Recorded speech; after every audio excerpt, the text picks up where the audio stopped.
Project my voice. is wish Jen Blatz a happy birthday. She came out here on her birthday to talk to us today, so happy birthday. Thank you.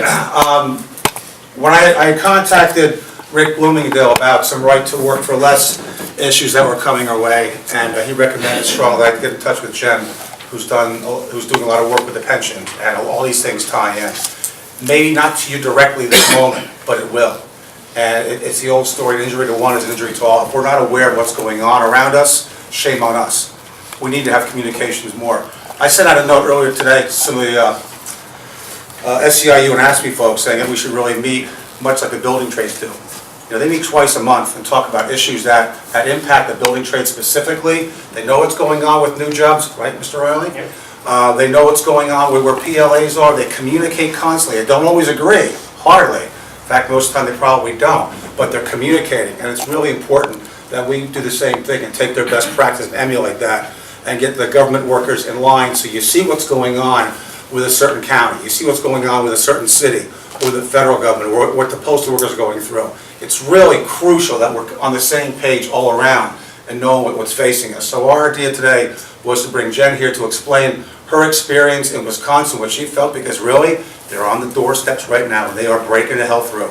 So if we don't get in the game now on this and be proactive, we are going to be facing a lot of the same repercussions that other states have followed. So I'm going to let Jen introduce herself, tell you what she's about. We're going to get going. By the way, Tommy is videotaping this.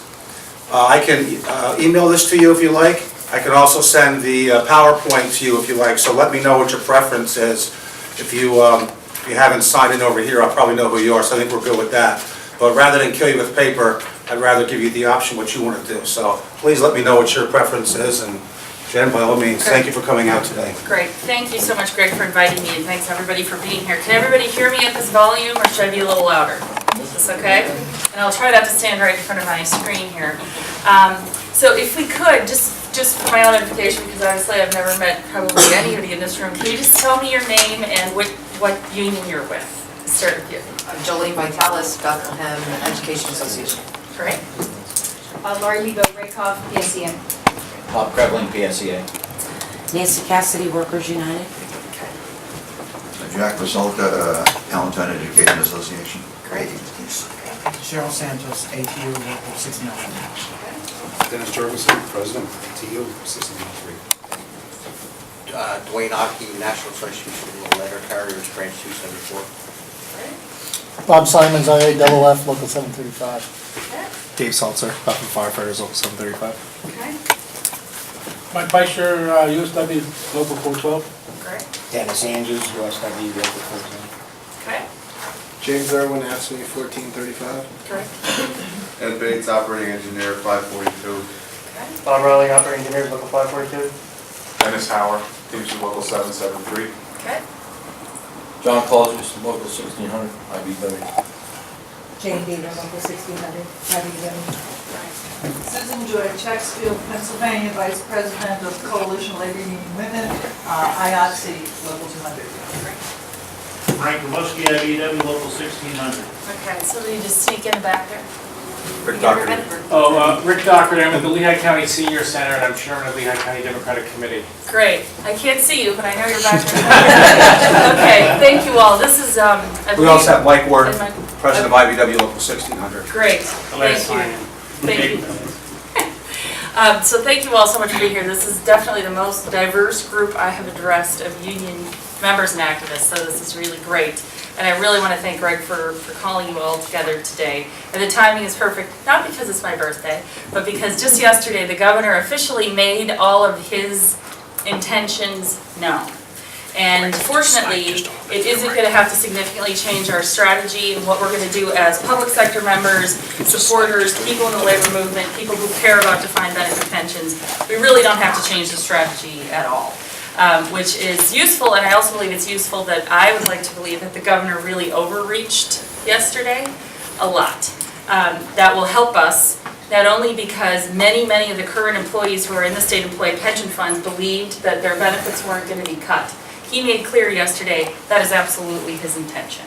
So all of the people out there who thought, oh, I don't have to worry, yes, we do have to be really concerned. So if you are in the state employee pension fund, I'm really, really glad you're here, but you all know somebody who is. So if you think today, pick up the phone and call teacher, somebody who you know who works in a veterans hospital, anyone you know who's a state employee, and make sure that they know that this threat is very real. This is not by any stretch of the imagination something that's going to go away. And I'll get into a little bit of why I think it's going to happen in this legislative session, and this isn't going to get batted down the road a piece. So we'll talk about that in a second. Hi, welcome. And I'll go through this, I'll try to go through the PowerPoint and take questions at the end. Please do feel free if you have questions to raise your hand and I'll try to address them as we go.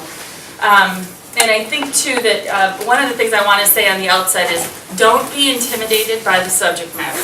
All the numbers and charts and the graphs and all of this stuff, it's all created by design to make you feel like you don't know what you're talking about or that you aren't understanding what's going on. 99% of the paperwork that you see doesn't matter. What matters is that the other side does not think that the rules apply to them. And every time we let them get away with that, we're just empowering them to take and take and take more away from us. So by the end of this presentation, hopefully you will feel that you have enough information to reach out to others. And if you don't, then I'm not doing my job. So hopefully you can walk away with that and you don't have to become an expert or a study on pensions, because I didn't know anything about pensions when I started this job and I still know very little. But what I try to do is distill down all of this information and get to you what you need to know to move forward. So that's my role. All right, can you click the first slide? Okay, so I am from Wisconsin. I was born and raised there. My mother was a state employee. She worked in corrections for 22 years. And the only reason that I was personally able to go to college and have even something close to a middle-class life was because my mother was in a union, and that provided our family with health benefits and has provided her now with a defined benefit pension, which allows my mother to live at home on her own and not have to come and live with me. So defined benefit pensions do a lot more than provide retirement security to the individual. And I cannot express that enough. What's going on in Pennsylvania, similar to what happened in Wisconsin, could be the equivalent of starting a civil war, which is really why all of the families, all of the acquaintances, all of the people that we all know, and again, there are 800,000 people in the state employee pension funds, are going to be affected by this. So, my experience in Wisconsin was extraordinary in that it was a moment of true labor solidarity that I have never experienced in my life and probably never will again. And the reason that there was that true solidarity was because it was about fairness and it was about a natural uprising of the people who were resisting what Scott Walker was doing. Nobody orchestrated, nobody coordinated. All of that stuff truly happened because 100,000 people got in their cars and drove to Madison. Nobody organized that. And we occupied that building for 17 days.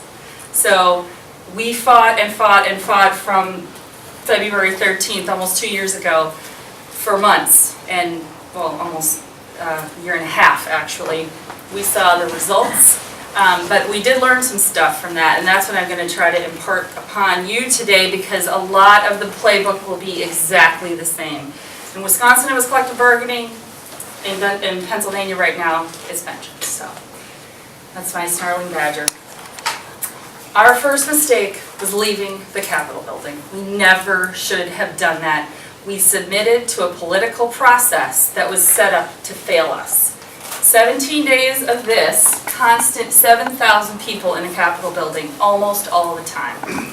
And when we walked away and submitted to the metal detectors and the barring of the windows and all of that stuff, we essentially lost. And a lot of people said, you'll never be able to sustain that momentum, blah, blah, blah, blah. I don't believe any of that, and I think if we would have just kept it up, we would be in a very different position in Wisconsin, but that was what happened. So the point of sharing this with you is that the people are going to be the ones who are going to win this fight, because the people who have all the control in Harrisburg hate this. They don't know how to deal with this, and they don't know how to control it. we don't have to have all of this to succeed, and that's why all of you are going to be so important as foot soldiers in this. Okay, next, thanks. So what does this have to do in Pennsylvania with what happened in Wisconsin? None of you need to be experts or have to spend huge amounts of time studying what the other side is doing.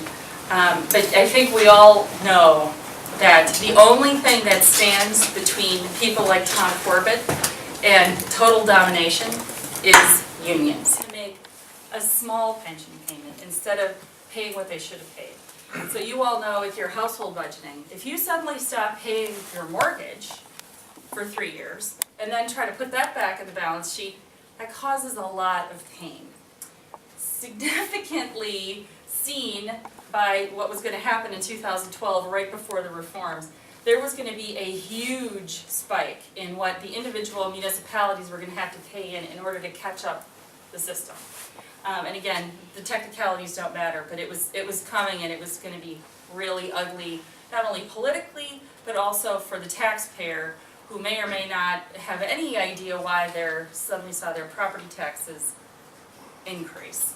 And this committed employers have stepped up contributions. Basically, that means that the employers, the Commonwealth, had to agree that they could no longer not only take a holiday, but they couldn't pay like little tiny fractions. They needed to make their payments, which is the pain we're all feeling now. And rate collars, you'll hear about this because Corbett is talking about relaxing the collars. We'll get into that later. It's not that important, but it could be. Okay, next slide. Thank you. This, you don't have to be a mathematician. This is bad. This goes from 5% of payroll up to almost 35% of payroll. So if you are sitting on a school board and you don't know anything about pension funding, you don't need to. All you need to know is that you're going to go for your own budget an increase of almost 30%. And even if it's only for 20 employees, it's still significant. So this was what we were trying to avoid. Next slide, please, sir. Act 120 made the pain a little bit less. But this is still a lot of money. It's a huge amount of money, and we can't dismiss that fact. But again, the reality is, this is debt that's already been accrued by the Commonwealth. There is no avoiding this. And we'll get into later on how I think we can avoid having to raise taxes in order to pay for this stuff. Okay, next. So, I don't know if our PSV friends want to talk a little bit about this, but this is some of the significant changes that were made. Dropping the multiplier, when it says the member pays full cost difference, what I understand that to be is currently school employees pay 7.5% for the 2.5. Yep. They'll continue to, the new employees will pay 7.5% for the 2% multiplier. And if they want the option of the 2.5, they'll pay 10.3. That's right. So now you have two classes of employees, 10.3 if they want the same benefit as people who is 7.5. You do have a mistake on there though. Okay. 3. What is it? Elimination of option 4, lump sum withdrawals. That was not included in the legislation. That is one thing that Corbett wants to do in this round. Okay. But under 120, number 3 did not occur. Okay, that's good to know. I actually got this from PSC. That's Well, okay though. That's okay. It doesn't, That's all right. doesn't surprise me, probably. Yeah. Came from headquarters. So, You know how management is. so again, particularly for people who are in the building trades, just so everybody understands, we're talking about 7.5% of your wage, or 10% of your wage. And that is not something, in many states, like in my home state of Wisconsin, that was actually something that was bargained, and the employer would make that contribution on my behalf. No. These are people actually paying this out of every paycheck, so that's really important to know. Increasing the age of retirement, changing the vesting period to 10 years from 5 years. So you will hear about how Governor Ridge changed the vesting period when he was governor. He pushed it back from 10 to 5 years. And he did that people will say, because he wanted his people, all the people who worked in his administration for 8 years, to be able to be vested. If you were at a 10-year vest, all of his staff wouldn't have invested in the state employee pension. It was changed to 5. Excuse me, it was changed back to 10 from 5. That's how he got the job as Homeland. He started as homeboy security. That's why he did that. Homeboy security, very nice. I hadn't heard that one before. So next slide. I mean, I don't think we need to belabor this, other than for you to know what the changes were. And again, this is an ugly looking chart that shows a lot of the cost associated with these payments is because of the debt we've already accrued. Unfunded liability is a fancy way of saying debt that the Commonwealth is on the hook for regardless. Unless all of the state employees currently collecting pension benefits say, nope, I don't need my pension check, you can keep the money, no problem. Obligations already accrued, okay? So, this is a little bit of an oversimplification. Pension reform can only have a marginal impact on the challenge at hand. That is true in that all of the different fixes and reforms that are being promoted right now by the governor or by whomever that's supporting him aren't going to make a dent in the debt.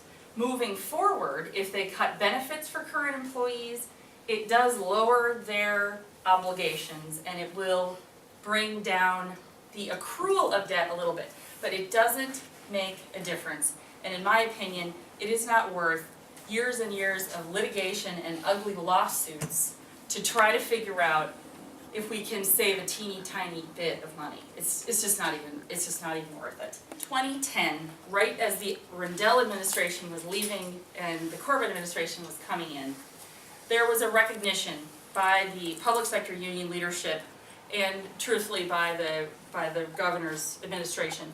We did have a funding problem coming and it was going to be big. So something called Act 120 was passed, and there are a couple of, in your packets there are 2 sets of talking points about Act 120. Again, you don't need to understand the technicalities of it or what it all did in terms of concessions, but suffice it to say that Act 120 was something that required a lot of concessions by the employees in the funds and also was bipartisan. It was something that was supported by both sides of the aisle, and there was a huge amount of work and effort that went into getting to that place.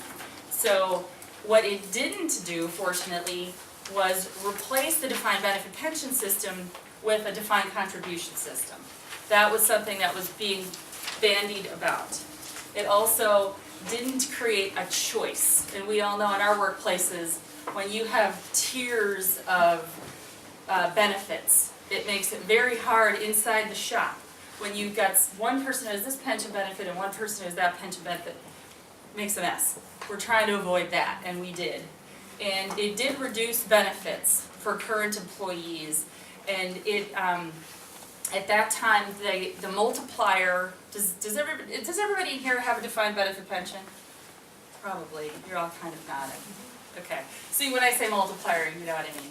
So when we stepped back the multiplier, and I should also tell you, nobody in the state employee pension funds has received a cost of living adjustment, a COLA, since 2000. So there already is a flaw in the system in that cost of living adjustments weren't built in. And all you really need to know about Act 120 is that concessions were made, and we're kind of down to the bone here. There's not a lot more that we, as public employees who don't make piles of money, can give back. So, next slide, please. Number 1 is really important for you to understand. When we say employer contribution holiday, that truly does mean that the employers, and in this case the Commonwealth, didn't make any payments to the funds for, in some cases, years. So even though at the time in the 2000s when the markets were going really good and the investment income was significant in the state employee pension funds, because they didn't make their payments, a lot of school districts and municipalities took that off their balance sheet. We don't need to make these pension payments for a year, 2 years, 3 years. We are the last barrier between them and who knows what. So in order to facilitate this more quickly, Corbett very strategically looked at the picture and thought, well, let's see, where are their weaknesses? We have a pension fund that is not funded fully. That's a weakness for us. So he has zeroed in on that pretty much since the day he was elected. And any of you who have a defined benefit pension or hear him talking about the pensions, I'm sure your ears have peaked. That's what is happening nationally. It's what happened in Michigan. It's what happened in Ohio. It's what happened in Indiana, Wisconsin. And all of these different places, the thing is going to play out differently, but it's all part of the same playbook. And there's something called the Republican Governors Association, which I don't know if you've ever heard of. Corbett has recently been elevated to the executive committee of the Republican Governors Association.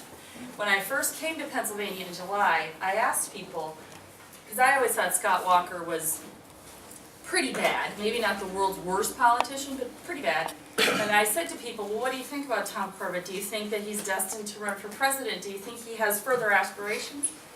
People said, no, he's just going to be governor of Pennsylvania. I don't believe that anymore. I think that Tom Corbett has been targeted by people who are very high up in the Republican administration to, go elsewhere. Who knows?